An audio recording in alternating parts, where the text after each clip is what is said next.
So Minecraft and the Nox crew have just collaborated to create a brand new minigame server on Minecraft Bedrock Edition, with the chance to earn a free cape by completing some challenges. There are 4 minigames based on the MCC event, and they're all really enjoyable experiences that are fun to take part in. But not everyone has that kind of time. What if you just want the cape, and what if you want it now? I'll be showing you the fastest methods to complete every challenge and earn your very own MCC Minecraft cape. First, we have to understand each challenge to make sure we're completing them correctly. There are 15 challenges in total, 10 mascot challenges, 4 game challenges, and 1 special multi-part challenge that we'll talk about later. The 10 mascot challenges all require you to be wearing a specific mascot beanie while completing each challenge. So unfortunately, you can't complete multiple mascot challenges at once, as you can only wear 1 hat at a time. Each beanie costs 250 coins, so you'll need a total of 2,500 coins to buy all 10. The hats can be purchased in the main hub between Sands of Time and Meltdown. The 4 game-specific challenges do not require any hats to be unlocked, but it is important to know that leaving a game midway through will not give you any progress for your challenges. With that out of the way, let's get into our first game.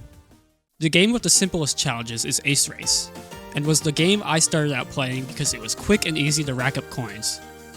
You earn coins every time you complete a lap around the track, increasing the faster you are. The Ace Race game challenge simply requires you to complete a lap of the track, no matter how fast or slow you are. After a couple runs of Ace Race, I was able to buy a few beanies, allowing me to start the mascot challenges. The Rabbit Rabbits challenge requires you to use a red jump pad 50 times. Obviously, you can just complete this by doing a bunch of runs, but you can also go to the spot near the beginning of the map and launch yourself into this wooden post repeatedly, holding back so you constantly land on the jump pad. Doing this for about 2 or 3 minutes gives you more than enough to complete the challenge. Just remember to finish the lap or it won't count. The Orange Ocelots challenge is very similar, but with speed pads. There are 2 speed pads right at the beginning you can run back and forth on to complete this quickly, but I just completed it just by doing multiple runs. Finally, the Pink Parrots challenge, which requires you to go through 25 electric rings. The first electric ring you can use to fly into the void, which will respawn you right in front of the ring to run through again and again. Overall, the Ace Race challenges are just kinda grindy and take a lot of time if you're just playing the game, but they can be cheesed for an easy completion. Next, we have Grid Runners. Once again, the Grid Runners challenge just requires you to complete a full run of the course, which is not difficult at all. The Aqua Axolotls challenge is very easy if you know how to complete it, but annoying if you don't. It requires you to find a hidden pearl in a pool of water, and just skip ahead if you don't want to see spoilers, but I'm going to spoil the location. Okay, here we go. It's right at the end of the Grid Runners pool in the water during the final sprint. Just run over to it and right-click while wearing the aqua beanie. The Green Geckos challenge asks you to paint 200 blocks in the painting minigame.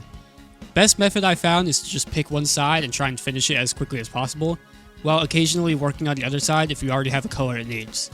This challenge can be more or less time consuming based on how well you perform at the game. Similarly, the Purple Pandas challenge asks you to place 200 ingredients in the Bake a Cake minigame. I've seen some people try to use milk buckets to cheese this one, but I found that just running around to the crops and eggs gave me the most success, as they can be collected very easily. Outside of the Aqua challenge, Grid Runners is more time consuming than challenging, but should still be easy to complete in a quick manner. Sands of Time was by far my favorite game to play on the server, so I had no trouble completing the challenges associated with it, but it could vary depending on your skill level. The game challenge is a little trickier, asking you to survive for 2 minutes and then escape. Technically, you already start with 2 minutes of time in the dungeon, so if you want to cheese this challenge, you can just complete 1 piece of sand, and then stand at the exit until there's less than 10 seconds left. The Blue Bats challenge requires 100 pieces of sand to be collected, and I can't go over every single sand spot because the video would be hours long, and I gotta release this before the event ends in a few weeks. But in the background, I'll be showing the route that I used to earn my high score, to hopefully show you some hidden sand spots to help. The Cyan Coyotes challenge can technically be completed in both Meltdown and Sands of Time, requiring 75 coin piles, but I found Sands to be a much quicker method, as there are far more coin piles available in this game. If you're really struggling with Sands of Time, you can still do the challenge in Meltdown, but I can't guarantee you'll complete the challenge nearly as fast. Speaking of Meltdown, the only challenges left for this game is the Game Challenge, which requires you to survive 3 rooms in the game. My only tips for this challenge is to stay near the exits so you can easily move to the next room and avoid taking lots of fall damage, which can add up since you don't naturally heal in this game. The Yellow Yaks challenge is the only mascot challenge for Meltdown, and requires 350 kills of frozen mobs. This challenge probably took me the longest out of all of them, and there isn't really any good way of cheesing the challenge either. Of course, the more rooms you survive, the more mobs you can kill, but besides the tips I just gave earlier, there isn't much help I can give with this one. It just takes a lot of time. There are also a few challenges to complete outside of the games as well. The Lime Llamas challenge asks you to gift 10 players using the gift box item that can be purchased at the toy shop under the mountain in the main hub. Each gift costs 100 coins, so you'll need 1,000 coins for all 10. From there, you can usually find a large amount of players at the world spawn that you can give gifts to for an easy completion. Finally, the final and most special challenge, the Mystery Cave Challenge, requires you to complete 7 daily challenges around the hub. Unfortunately, at the time I am recording, only 3 of the challenges are available to complete, so I can't give advice on all of them.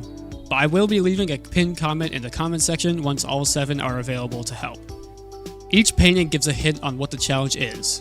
For example, the first one requires you to do a wave emote in the middle of the main hub. The second challenge needs you to use a party popper at one of the stone heads in the Sands of Time lobby. And I'm not gonna lie, I did fail this challenge by using it at the wrong head. You gotta use it at the one with the diamond eyes, not either of the ones with gold. And finally, the duck one, I'm gonna be honest, I couldn't actually figure it out, and at this point I've been playing for like 4 hours, I couldn't really be asked to try anything else. Well, that's all the challenges needed for the cape besides the daily ones, which I will update you on later once they're revealed. If you're wondering what the easiest method to earn coins is, I got a ton by doing fast ace race runs and long Sands of Time runs, but I had so many coins by the time I stopped playing that I really doubt it'll be very difficult for you to earn all the coins you'll need. Just remember to equip each mascot hat for the challenge you're trying to complete. I may have forgotten this a few times.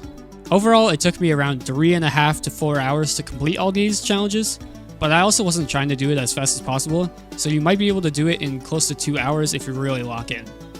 Hope you found this video to be helpful. If you enjoyed, please consider subscribing to the channel. It's free and you can always unsubscribe. Thank you so much for watching, and I'll see you next time.